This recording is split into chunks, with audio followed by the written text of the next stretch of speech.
Hey, what's up, you guys? Welcome back to NBA Got Game TV, and as always, thanks for tuning in. In today's video, I'm going to take a look at 5 NBA players that had the potential to be NBA superstars and Hall of Famers, but for whatever reason, they didn't make it work. And just to be clear, it ain't about the injuries in these cases. But before we start this video, if you like this video, please subscribe to my channel. Also, underneath the video, you will see a link to my Facebook page. Likes are also appreciated. And I would say, without any more blah blah, let's get right into the video. We are going to start off our list with Kenny Anderson.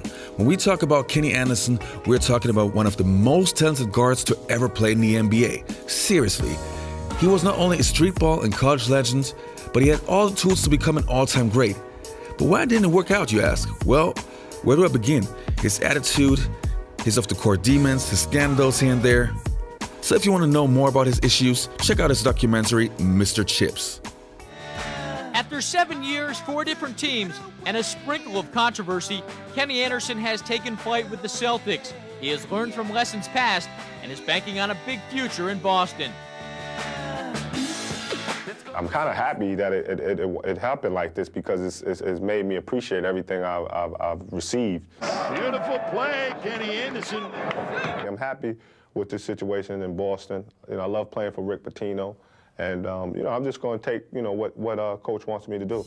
What Rick Pitino wants Anderson to do is be his coach on the floor, guide a team that's painfully young, direct an offense overflowing with talent.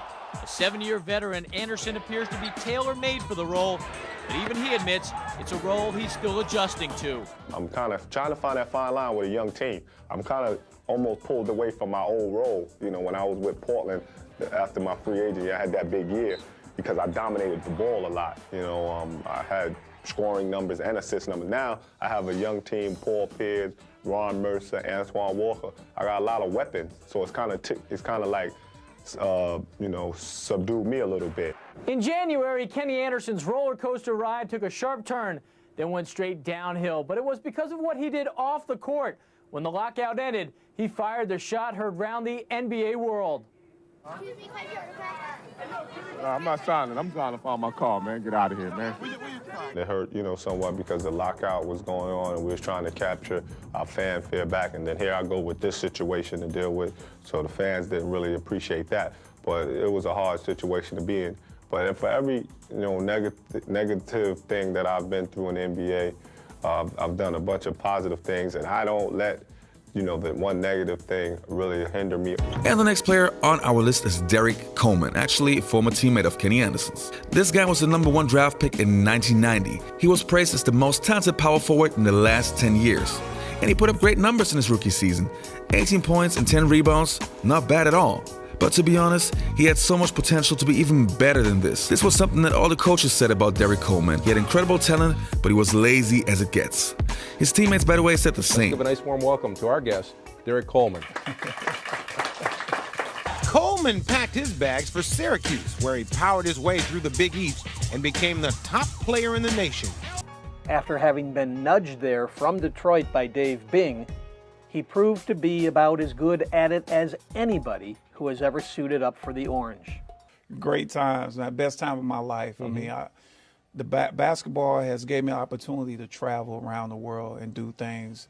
And I tell people this all the time, it's nothing like my 4 years at Syracuse. Syracuse did go 113-31 during his 4 years in uniform, and it was ranked #1 or #2 in the country at some point in 3 of them.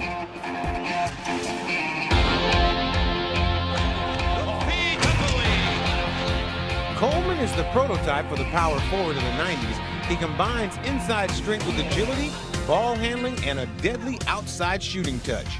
The power forward of old is just the post up, the dirty work guy. You know, I do that. I post up and do the dirty work for my team, I would say. But Derrick Coleman also has a finesse side to his game where guys that are usually my size, I have the advantage of taking them out because I handle the basketball so well. I try to just add to the game that Derrick Coleman can do the dirty work, but he also can do a lot of other things too.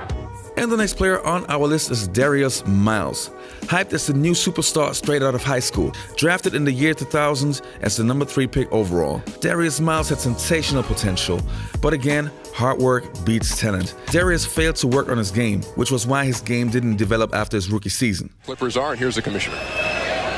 With the 3rd pick in the 2000 NBA Draft, the Los Angeles Clippers select Darius Miles of East St. Louis High School.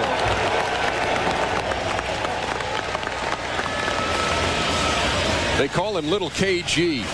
Kevin Garnett was the number 5 pick in '95. Here in the year 2000, the 3rd selection overall, high schooler Darius Miles. And the next player on our list was Christian Laettner, the college player who was chosen to be on the original Dream Team. The player that got chosen over Shaquille O'Neal. And even Shaquille O'Neal said at this time that Christian Laettner was by far the best college player in that year. But his NBA career, well, it was as average as it gets. His career averages was 12 points, 6.7 rebounds, and 2.6 assists, and 1 All-Star appearance. He had way more potential than that. A 6'11" senior from Angola, New York, number 32, Christian Laettner. I thought Christian Laettner was soft. Overrated. Pretty boy. A bitch. And I thought Grant Hill was a bitch. I thought Christian Laettner was an overrated pussy. I really did. Until I actually got on the floor with him and realized that he had game. 2.1 seconds left. No team has repeated as NCAA champions since UCLA did it in 1973. You know, one of the things I've seen Duke do in the past in situations like this is try for the quick pass to half court and call a quick timeout so they can get in better. The last player on our list is Stephon Marbury. Back in the late 1990s, there was a serious debate going on who would be the better point guard in the future, Allen Iverson or Stephon Marbury. A couple of years later, that question wasn't even a question because Iverson was just unstoppable. But just like Kenny Anderson, Stephon Marbury was a street ball legend and seriously had game. But whatever NBA team he played for, it never worked out. So at the end, Stephon, why didn't you just stay with the Minnesota Timberwolves and form the dynamic duo with Kevin Garnett? That would have been awesome. Closest to friends and teammates as they entered their 20s, Kevin Garnett and Stephon Marbury approached their basketball middle age with little good to say about one another. The latest sniping occurred last month, when Marbury said his son's teammate, rookie Amari Stoudemire, was much better than Garnett at a similar age. Garnett responded that Marbury obsesses about him, quote, like a girl. It ain't as complex as it seems. I know we've been yapping in the papers and in the public and in the media, but him and I, we have a history. And that's something that you can't ever take, whether we decide to build off that or just totally, let it evaporate, and that's on us. The split began in 1999, and Marbury insisted on a trade from Minnesota to be closer to his friends and family in New York. Thinking they wouldn't be able to re-sign him, the Wolves traded Marbury to New Jersey, where he got paid and ultimately got traded again to Phoenix. My analogy for Stephon situation is Batman and Robin. They're a duo. But nobody says, I'll be Robin. Everybody wants to be Batman. Kevin was Batman, okay? Marbury didn't want to be Robin. He wanted to go be Batman on another team. And, you sort of hear, from people from his camp and little things in between that to he couldn't play with you, the jealousy part or whatever. But until Steph says that to me, I'm going off of all history. Marbury declined to speak about his time in Minnesota or his current relationship with Garnett. But Garnett acknowledges that the two rarely communicate with one another these days. Hey, are you an old school NBA fan? Well, then our channel, The Basketball Time Machine, is the right channel for you.